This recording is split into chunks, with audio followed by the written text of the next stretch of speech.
mereka perlu diberi pemahaman bagaimana caranya memilih obat itu, makanan itu, dan kosmetik itu yang tidak membahayakan dirinya tapi bermanfaat dan berkhasiat buat dirinya. Nah itu ada caranya, tadi sudah dijelaskan oleh Pak Firdaus Umar.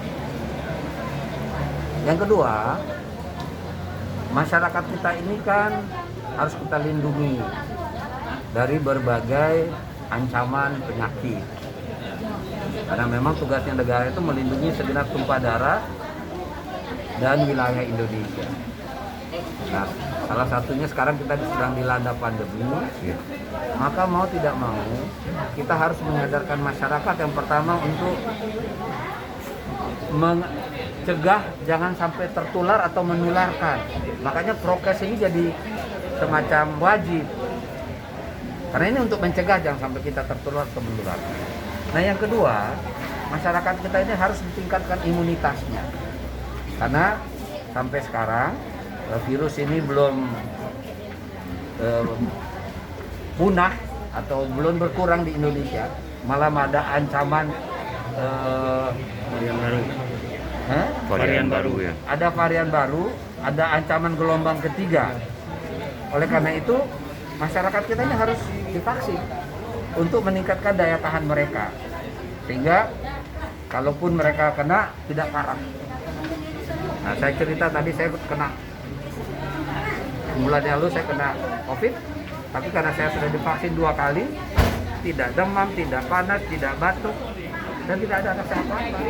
Tapi saya jadi tahu kalau saya sedang positif COVID, karena saya mau pergian kan harus periksa PCR.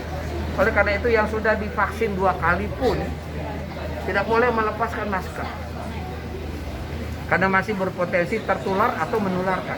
Oleh karena itu saya yang yakinlah insya Allah saya tidak membawa virus, tapi saya tetap tidak mau berdosa kalau kemudian ada orang yang tertular karena saya. Nah tentu saya minta teman-teman media dan para tokoh di Sumatera Barat bersama-sama kita mengajak masyarakat, meyakinkan masyarakat untuk mau divaksin. Karena Sumatera Barat ini termasuk yang terendah vaksinasinya di seluruh Indonesia.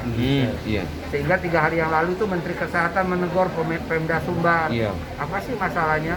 Vaksin cukup, tenaga cukup, kok ini vaksin sedikit sekali. Tapi kan ada Pak, masih ada semacam keraguan di tengah-tengah masyarakat terhadap masalah ketika sudah melakukan vaksin. Kan ada semacam gejala penyakit segala macam Pak. Ada yang lumpuh, ada yang demam, ada yang macam-macam Pak. Betul itu. Bagaimana Pak meyakinkan masyarakat seperti itu Pak? Nah itu yang masyarakat kita tuh banyak termakan hoak. Hoak itu bisa dibantah dengan menjelaskan seperti ini, bertatap muka, berdialog. Oleh karena itu kita adakan dialog, bisa menjelaskan secara rinci kepada masyarakat. Ada yang lumpuh, ada yang mati, ada yang pingsan. Isunya begitu. Tetapi pemerintah sudah menyiapkan, ada namanya Komnas KIPI, Komnas Kejadian Ikutan Pasca Imunisasi. Jadi setiap kejadian-kejadian yang dianggap atau orang setelah divaksin mengalami sesuatu kejadian yang dianggap agak luar biasa, itu dievaluasi. Apa penyebabnya? Ternyata sampai hari ini tidak ada orang yang disebut tadi sakit, lumpuh, meninggal dan sebagainya itu karena vaksin. Tapi karena penyebab dirinya. Yang pertama, dia punya komorbid. Komorbid itu penyakit bawaan, jantung, ginjal, darah tinggi. Di waktu di screening dia nggak jujur, sehingga orang kalau sedang punya penyakit bawaan karena vaksin begitu, memang ada dampaknya, mungkin pusing, mungkin apa. Satu. Yang kedua, orang kalau lapar jangan divaksin. Orang puasa, baru kejadian beberapa waktu lalu, dia puasa, tapi dia nggak menceritakan kalau dia sedang puasa, divaksin. Habis divaksin, pusing, jatuh. Berarti Pak masih terkendala pada sosialisasi dan pemahaman masyarakat ya Pak? Itulah.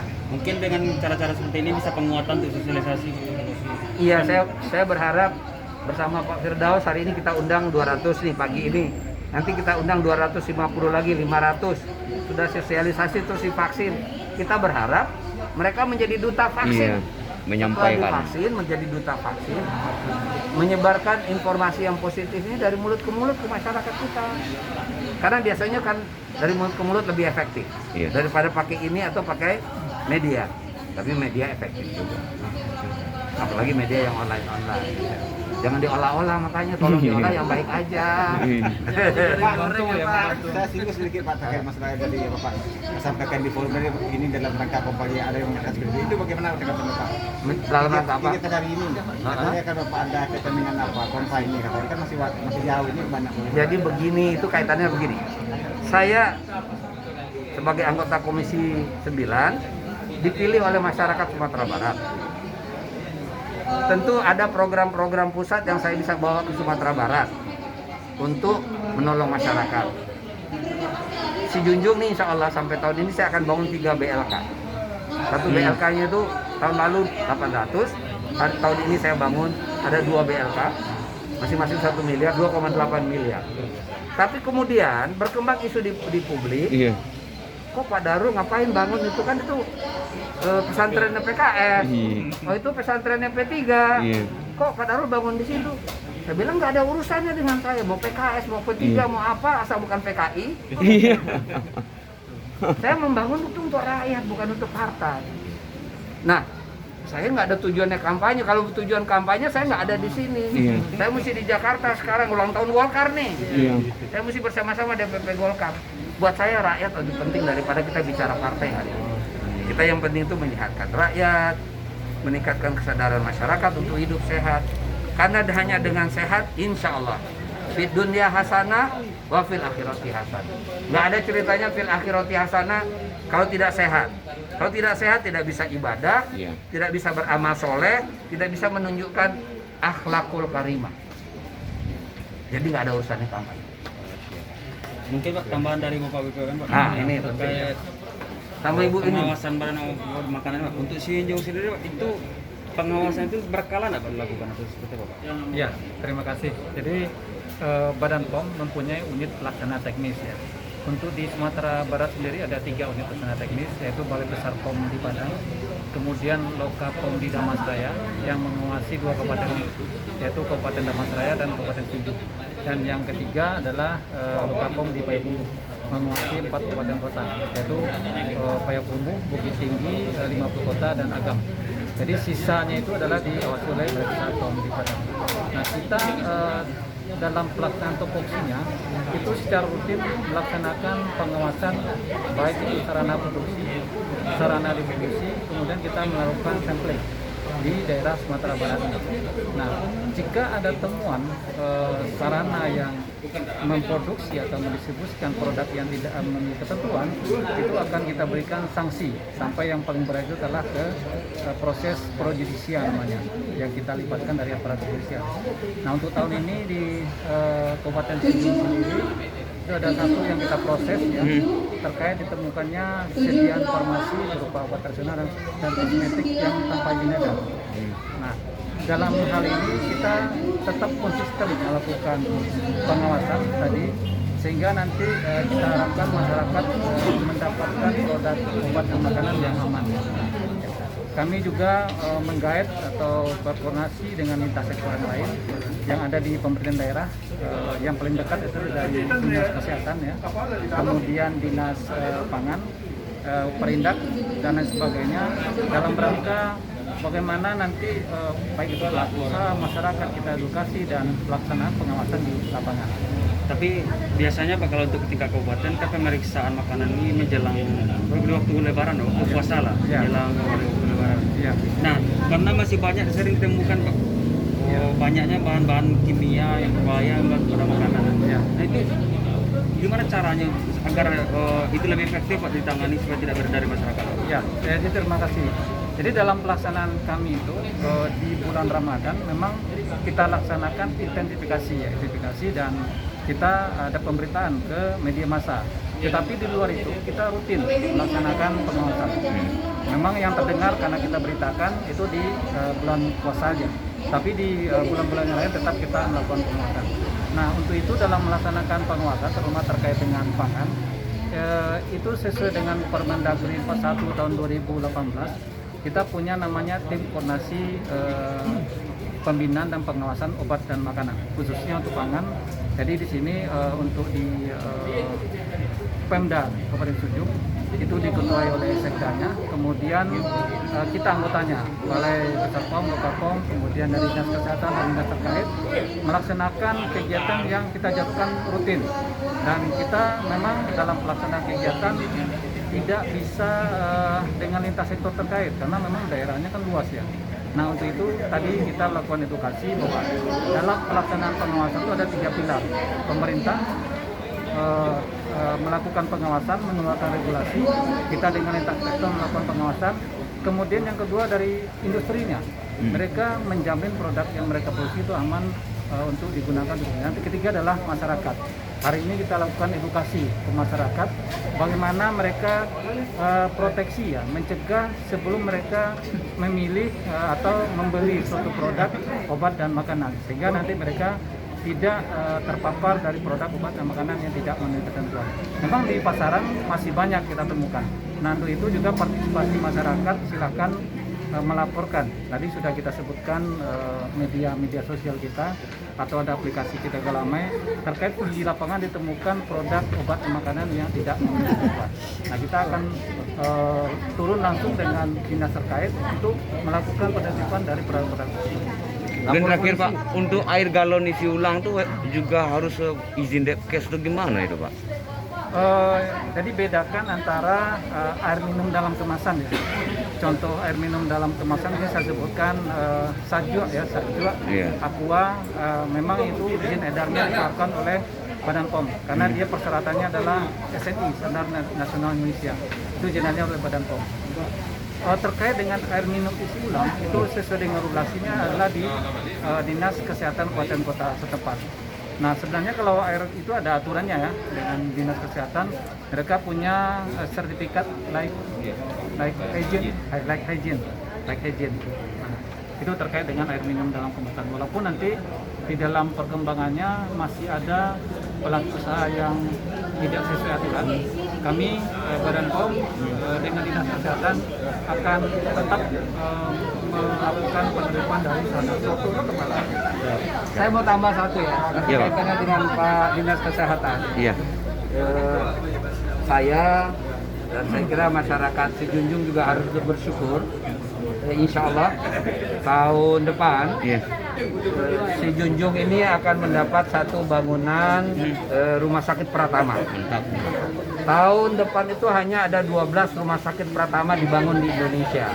Salah satunya di Sejunjung. Rumah sakit pertama dan di Kamang Baru. Nah, itu saya merasa kerjasama saya dengan Pak Bupati dan pemerintah daerah Sejunjung itu berbuah manis. Mantap, luar biasa. Nah, nanti lebih lanjut biar Pak Dinas Kesehatan menceritakan apa yang akan dilakukan. Kita sedikit aja dari apa diberikan kesehatan terkait vaksin hari ini. Berapa jumlah vaksin hari ini Pak? Target kita pada hari ini adalah vaksinnya sebanyak 500 orang. Jadi dari total sasaran kita yang selama ini yang sudah divaksin sampai hari kemarin itu sudah di angka 33% dari total 185.000 jumlah penduduk yang akan divaksin.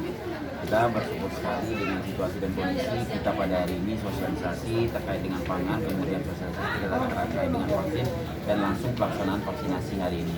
Terima kasih dari kami dari Dinas Kesehatan sudah dibantu oleh rekan dari BPOM mensosialisasikannya dan dari yang Pak Darul Siska yang sudah membawa program kegiatan ini.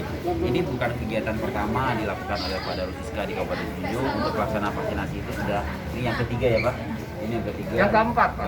Yang pertama di Luwutaro. Artinya dengan proses seperti ini masyarakat mau hadir, ada kegiatan yang dijalankan, pengetahuan mereka bertambah, keyakinan mereka bertambah, akhirnya mereka mau divaksin.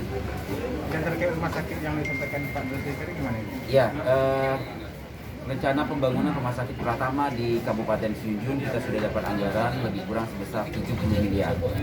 45 miliar itu adalah bangunan fisik, 15 miliar itu adalah alat kesehatan, dan 10 miliar itu adalah anggaran untuk pendukung sarana prasarana. Ini sudah ada peraturan Menteri Keuangannya dan sudah disetujui pada tanggal 1 Oktober 2021 ini. Untuk ketok APBN. Palunya, ya, anggaran sudah disetujui, kemudian pelaksanaan kegiatan itu akan dimulai pada tahun sekarang karena ada dana dampingan yang dilaksanakan oleh pemerintah daerah, terutama terkait dengan dana DAK itu hanya untuk langsung bangunan fisik saja, tetapi untuk perencanaan itu melalui APBD. Sama pematangan lahan ya Pak. Pematangan lahan, APBD, kemudian dokumen UKL UPL, kemudian terkait dengan FS tadi, kemudian terkait dengan persetujuan teknis atau partek yang kita kenal. Malam kita koordinasi dengan untuk persetujuan teknis, untuk dokumen UKL UPL, untuk pelaksanaan dari parteknya. Semalam kita saran rapat dengan kawan-kawan dari Direktur Lingkungan Hidup dari Universitas Andalas. Jadi memang kita berharap kerjasamanya dengan Andalas, karena memang sebelumnya ada pemerintah daerah sudah bekerja sama dengan Universitas Andalas untuk pembangunan dokumen UKL UPL-nya. Kita juga bekerja sama dengan Universitas Andalas. Tadi malam kita sudah selesai rapat dengan kawan-kawan dari Pusat Penelitian Studi Lingkungan Hidup di Universitas Andalas yang akan siap untuk membantu kita dalam menyiapkan dokumen ini. Kemudian proses lelang insya Allah akan dilaksanakan pada tahun sekarang. Kemudian nanti untuk pelaksanaan 2022 hanya bangunan fisik. Kemudian bagaimana progres ini kita jalankan, memang ada tim percepatan dari pemerintah daerah. Kemudian yang diketuai oleh langsung oleh pemerintah daerah, kemudian seluruh unsur ini terkait di dalamnya di-SK-kan dengan surat tugas khusus oleh Bupati. Sekaitan dengan rencana pembangunan ini, kami juga biar proyek ini betul-betul, biar program ini betul-betul jalan dan betul-betul bisa manfaatnya di 2023. Untuk PPK-nya kita serahkan kepada pekerjaan umum, jadi tidak oleh Dinas Kesehatan, karena kita berharap bahwa dengan anggaran begini, kolaborasi masing-masing daripada OPD dan harapan dari pemerintah daerah 2023 sudah langsung operasional. Artinya kita berbagi 70 miliar langsung anggaran sekarang. Ya, Tahun ya, depan. tahun Anggarannya depan. tahun depan. Tahun ini dimulai Tapi langsung plot 70 ya. Ya, 70 miliar. Bukan miliar ya Pak. APBN. Itu APBN 70 miliar. Kementerian Kesehatan. Iya. APBN semua 70 miliar melalui dana DAK.